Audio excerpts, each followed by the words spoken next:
आदाब नाजरीन, ज़ैन टीवी में आपका इस्तकबाल है। सऊदी अरब में मदीना मुनव्वरा के करीब उम्रा ज़ायरीन की बस का दिलखराज सड़क हादसा, 45 उम्रा ज़ायरीन शहीद। कर्नाटक हुबली से ताल्लुक रखने वाले अब्दुल गनी शिरहती शहीदों में शामिल।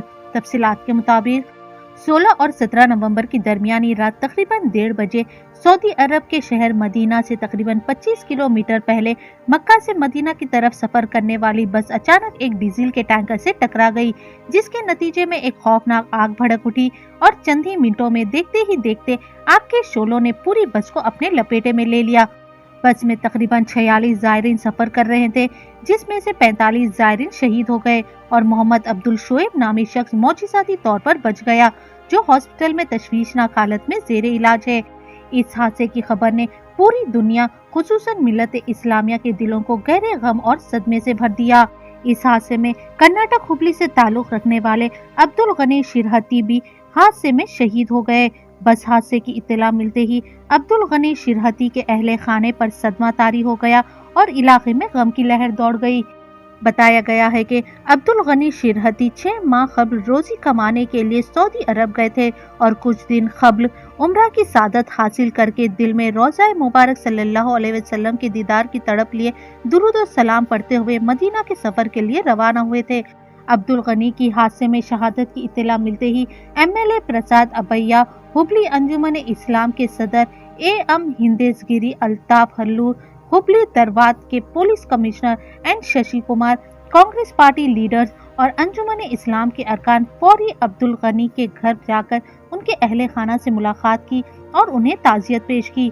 इस मौके पर एमएलए प्रसाद अबैया ने कर्नाटक कैबिनेट मिनिस्टर जमीर अहमद खान से बात करके जंगी खतूत पर कार्रवाई करते हुए अब्दुल गनी के घर वालों से 3 अफराद को सऊदी अरब के शहर मदीना रवाना किया ताकि वो अब्दुल गनी के आखिरी रस्मात को अदा कर सके। आइए देखते हैं ये खुसूसी रिपोर्ट। इसी तरह की अहम खबरों के लिए ज़ैन टीवी को यूट्यूब पर सब्सक्राइब करें, फेसबुक पर लाइक करें, इंस्टाग्राम और ट्विटर पर फॉलो करें।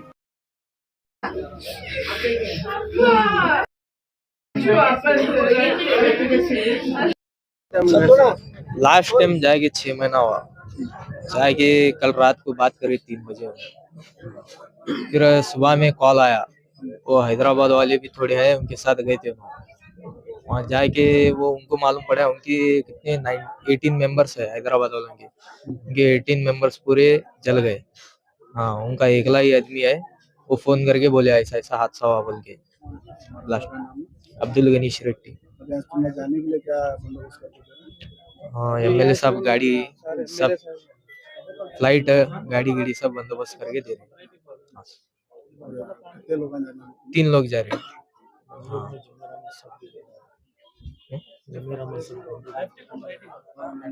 अब्दुल गनी शिरहती।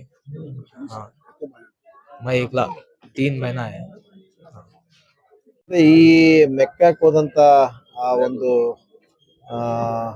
ಏನು ಸುಮಾರು 32 ಜನ ಆ ಒಂದು ಇನ್ಸಿಡೆಂಟ್ ನಲ್ಲಿ ಬಸ್ ಬ್ಲಾಸ್ಟ್ ಆಗಿ ಅದು ಸುಮಾರು 32 ಜನ ಅಲ್ಲಿ ಸಾವನ್ನಪ್ಪಿದ್ದಾರೆ. 45 ಜನ ಏನು ಸಾವನ್ನಪ್ಪಿದ್ದಾರೆ.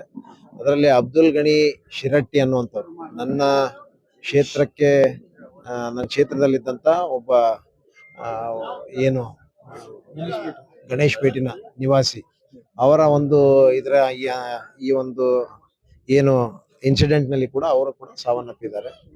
ಇದು ತಿಳಿದ ತಕ್ಷಣ ನನಗೆ ಮಾಹಿತಿ ಬಂತು. ತಿಳಿದ ತಕ್ಷಣ ನಾನು ಇಮಿಡಿಯೇಟ್ ಆಗಿ ಡಿಸಾಸ್ಟರ್ ಡಿಪಾರ್ಟ್ಮೆಂಟ್ ಆದಂತ ಸೆಕ್ರೆಟರಿ ಮುನೀಶ್ ಮುದ್ಗಲ್ ಅವರಿಗೆ ಮತ್ತು ಕಮಿಷನರ್ ಅವ್ರಿಗೆಲ್ಲ ಮಾತಾಡಿದ್ದೀನಿ, ಜೊತೆಗೆ DC ಅವ್ರಿಗೆ ಮಾತಾಡಿದ್ದೀನಿ. ಅವರೆಲ್ಲ ಕೋಆರ್ಡಿನೇಷನ್ ಮಾಡಿಕೊಂಡು ಬಾಡಿ ಬಗ್ಗೆ ಏನೇನಾಗಿದೆ, ಯಾವ ಒಂದು ಕಂಡೀಷನ್ ಅಲ್ಲಿ ಇದೆ, ಏನಾಗಿದೆ, ಬರ್ನ್ ಎಷ್ಟಾಗಿದೆ ಏನು ಅನ್ನೋಂಥದ್ದೆಲ್ಲ ನೋಡಿಕೊಂಡು ನಮಗೆ ಮಾಹಿತಿ ಕೊಡ್ತೀವಿ ಅನ್ನೋಂಥದ್ದು ಕೂಡ ಹೇಳಿದ್ದಾರೆ. ಕುಟುಂಬದ ಸದಸ್ಯರು ನಾನು ಇಲ್ಲಿ ನೋಡಿದ್ಮೇಲೆ ಕುಟುಂಬದ ಸದಸ್ಯರು ಕೆಲವರು ಅಲ್ಲಿಗೆ ಹೋಗ್ಬೇಕು ಅನ್ನುವಂಥದ್ದು ಅವರು ನನಗೆ ಆ ಗಮನಕ್ಕೆ ತಂದ ಮೇಲೆ ನಾನು ನಮ್ಮ ಮಂತ್ರಿಗಳಾದಂಥ ಜಮೀರ್ ಅಹಮದ್ ಸಾಹೇಬರಿಗೆ ಫೋನ್ ಮುಖಾಂತರ ಮಾತಾಡಿದ್ಮೇಲೆ ಅವರು ಎಲ್ಲನೂ ಆ ಕುಟುಂಬದ ಎಷ್ಟೇ ಸದಸ್ಯರು ಹೋಗ್ತಾರಂದ್ರೂ ಕೂಡ ಅದಕ್ಕೆ ಬೇಕಾದಂತ ವೀಸಾ ಎಲ್ಲ ಮಾಡಿ ನಾನು ಅವ್ರನ್ನ ಕಳಿಸುವಂತ ಕೆಲಸ ನಾನು ಮಾಡ್ತೀನಿ ಅನ್ನುವಂಥದ್ದು ಕೂಡ ಹೇಳಿದ್ದಾರೆ.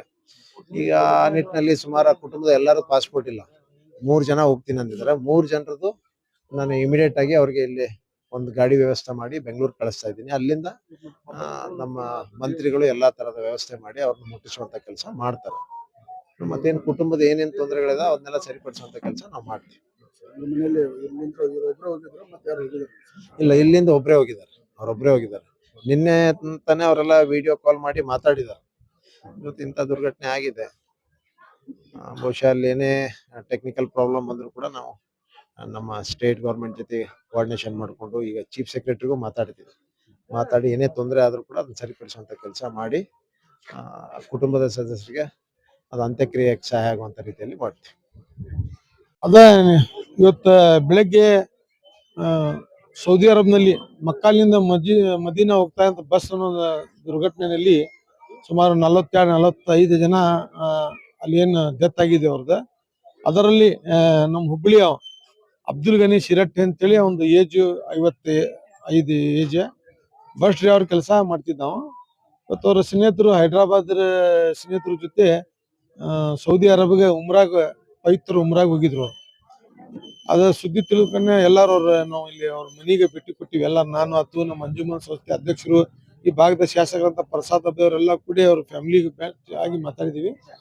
ಅವ್ರ ಫ್ಯಾಮಿಲಿನಲ್ಲಿ ನಾವು ಕನಿಷ್ಠ ಒಂದು 2-3 ಜನ ಅಲ್ಲಿ ಹೋಗ್ತೀವಿ ಅಂತಿಮ ಸಂಸ್ಕಾರ ಒಳಗೆ ಭಾಗವಹಿಸ್ಲಿಕ್ಕೆ ಅಂತೇಳಿ. ನಮ್ಮ ಸರ್ಕಾರದಿಂದ ಏನಾರು ಒಂದು ಸಹಾಯ ಮಾಡಿ ಕೊಡ್ರಿ ಅಂತ ಹೇಳಿ ಇದೇ ಮಾಡಿದ್ರು. ಇವಾಗ ನಮ್ಮ ಭಾಗದ ಶಾಸಕರಂತ ಪ್ರಸಾದ್ ಅಬ್ಬೆ ಅವರು ನಮ್ಮ ಕರ್ನಾಟಕ ವಸತಿ ಸಚಿವರ ಅಂತ ಬಿಜೆಟ್ ಜಮೀರ್ ಅಹಮದ್ ಖಾನ್ ಅವ್ರಿಗೆ ಸಂಪರ್ಕ ಮಾಡಿ ಇವ್ರದ್ದು 3 ಜನದ ಪಾಸ್ಪೋರ್ಟ್ ಅಲ್ಲಿ ಕಳ್ಸಿಕೊಟ್ಟಿವಿ. ಆಲ್ರೆಡಿ PDF ವಾಟ್ಸಪ್ ಮಾಡಿದೀವಿ. ಅವ್ರು ಇಮಿಡಿಯೇಟ್ ನಾವು ಭಾರತ ಸರ್ಕಾರ ಆತು ಸಂಬಂಧಪಟ್ಟ ಅಧಿಕಾರಿಗಳಿಗೂ ಮಾತಾಡಿ 3 ಮಂದಿಗೆ ಉಳಿದ ವಿಸಾ ವ್ಯವಸ್ಥೆ ಮಾಡಿ ಅಲ್ಲಿ ಕಳ್ಸಕ್ಕೆ ವ್ಯವಸ್ಥೆ ಮಾಡ್ತಾ ಇದ್ದಾರೆ.